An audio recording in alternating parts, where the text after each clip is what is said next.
Hello, നമസ്കാരം. ഇന്ന് നമുക്കൊരു കോട്ടയം സ്റ്റൈൽ മീൻകറി ഉണ്ടാക്കിയാലോ. മീൻകറിക്ക് ഞാനിവിടെ എടുത്തിരിക്കുന്നത് വെളുത്തുള്ളി, ഇഞ്ചി, പച്ചമുളക്, കറിവേപ്പില, ചെറുള്ളി എല്ലാം ഞാൻ ചതച്ചെടുത്തിരിക്കുകയാണ്. മുളക് മാത്രമാണ് രണ്ടായിട്ട് പിളർന്നിട്ടിട്ടുള്ളൂ.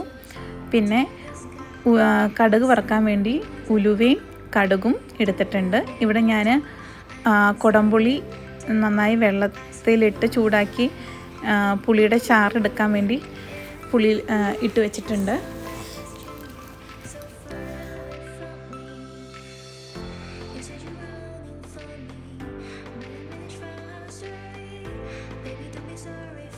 കുടംപുളി നന്നായി ഉരുക്കി സെറ്റായി ഇവിടെ ഇരിക്കുന്നുണ്ട്. അതിൻ്റെ ഒപ്പം തന്നെ നമുക്കൊരു മൺചട്ടി എടുക്കാം. മൺചട്ടിയിലേക്ക് ആവശ്യത്തിന് എണ്ണ ഒഴിച്ച് ഉലുവയും കടുകും ഇട്ട് കൊടുക്കാം. ഞങ്ങളിവിടെ പൊതുവേ കുടംപുളിയാണ് എടുക്കാറ് മീൻകറിക്ക്. ചില ഏരിയയിലൊക്കെ ആൾക്കാർ വാളംപുളിയുടെ ഒഴിക്കുന്നത് കണ്ടിട്ടുണ്ട്. മലയാളികൾ കൂടുതലും കുടംപുളിയാണ് മീൻകറിക്ക് ഇടാറ്.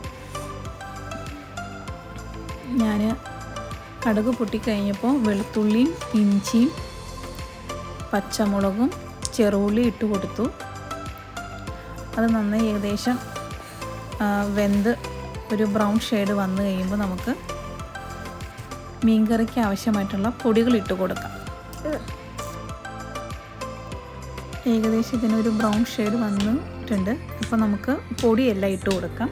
ഞാനിവിടെ ഒരു വലിയ സ്പൂൺ 2 സ്പൂൺ മുളക് പൊടി, 1 സ്പൂൺ മല്ലിപ്പൊടി, അതുപോലെ തന്നെ 1/2 സ്പൂൺ മഞ്ഞൾപ്പൊടിയാണ് ഇട്ട് കൊടുക്കുന്നത്.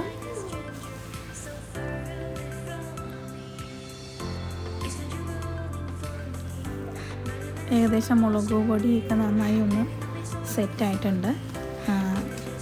ഒത്തിരി ബ്രൗൺ ഷെയ്ഡ് ആവാണ്ട് കരിഞ്ഞു പോകാത്ത രീതിയിൽ ഞാൻ ഇളക്കി സെറ്റാക്കി വെച്ചിട്ടുണ്ട്. അതിലേക്ക് ഞാൻ കുടംപുളി ഉരുക്കിയത് ഒഴിച്ചു കൊടുക്കുവാണ്.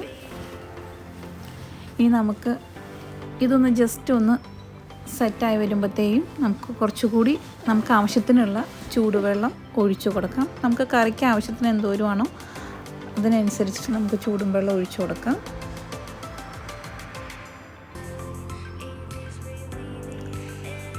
പച്ചവെള്ളം ആകുമ്പോൾ വീണ്ടും അതൊന്ന് തിളച്ചൊക്കെ വരുമ്പോഴത്തേയും നമ്മൾ ആദ്യം തന്നെ ഒന്ന് ജസ്റ്റ് പുളിവെള്ളം ഒഴിച്ചപ്പോൾ ഒന്ന് തിളപ്പിച്ചല്ലേ. അപ്പോൾ അതുകൊണ്ട് അതായിട്ട് സെറ്റായി പോകാൻ വേണ്ടിയാണ് ഞാൻ ആറിയ ചൂടും വെള്ളം ഒഴിച്ചു കൊടുത്തത്.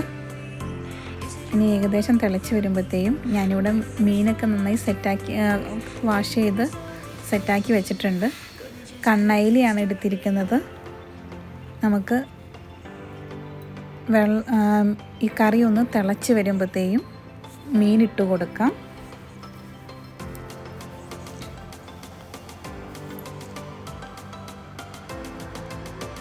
മീനിട്ട് കൊടുത്ത ശേഷം നമുക്കൊന്ന് മൂടി വെച്ച് വേവിക്കാം. മീൻ നന്നായി വേകാൻ വേണ്ടി. ഇനിയിപ്പോൾ വേറെ എല്ലാം വെന്ത് കഴിഞ്ഞിരിക്കുന്നതാണ്. മീൻ മാത്രം വെന്ത് കിട്ടിയാൽ മതി. അതിനനുസരിച്ച് മൂടി വെച്ച് നമുക്ക് വേവിച്ചെടുക്കാം. പിന്നെ എന്തോരം വെള്ളം നമുക്ക് വേണം വറ്റിക്കണം, അതിനനുസരിച്ച് മീനിൻ്റെ വെള്ളം ചാറ് വറ്റിച്ചെടുക്കാം.